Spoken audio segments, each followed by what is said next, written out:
உங்க பக்கத்து வீட்டுக்காரங்களை பாருங்க, அவங்க கிட்ட இருந்து ஒரு விஷயத்தை கத்துக்கோங்க. புறஜாதியார் இந்துக்கள் இருக்கிறாங்களே, அவங்க கிட்ட கத்துக்குங்க. நான் சொல்லிட்டு முடிக்கிறேன், கவனிங்க. அந்த இந்துக்கள் எல்லாம் இருக்காங்க, அவங்க கோயிலுக்கு போவாங்க. போயிட்டு வரும்போது உங்களுக்கு அவங்க கோயில்ல இருந்து பிரசாதம் வாங்கிட்டு வருவாங்க. திருப்பதிக்கு போனா லட்டு எடுத்துட்டு வருவாங்க, இந்த மாதிரி எடுத்துட்டு வருவாங்க.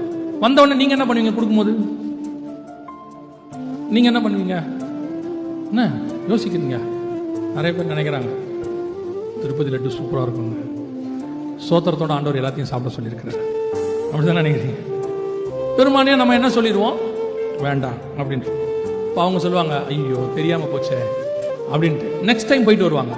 போயிட்டு வரும்போது என்ன பண்ணுவாங்க தெரியுமா? லட்டு வாங்கிட்டு வருவாங்க. ஆனால் வந்துட்டு சொல்லுவாங்க, இதை மேலே வாங்கலை, உங்களுக்காக வர வழியில் கீழே வாங்கிட்டு வந்தேன். அப்போ அவனுக்கு நம்ம மேலே எவ்வளோ பாசம் இருக்கு பாருங்க. அவன் குடும்பத்தோட அவன் தேவனை பார்க்க அவன் போயிருக்கான். அந்த இடத்தில் உங்களை என்னை நினைச்சிருக்கான் பாருங்க.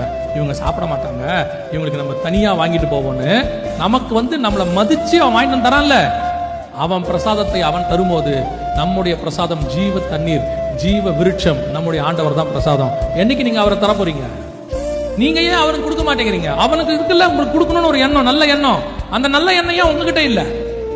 ஏன் இயேசுவை பத்தி சொல்ல மாட்டேங்க? சொல்ல வேண்டியது உங்கள் மேல் விழுந்த கடமை.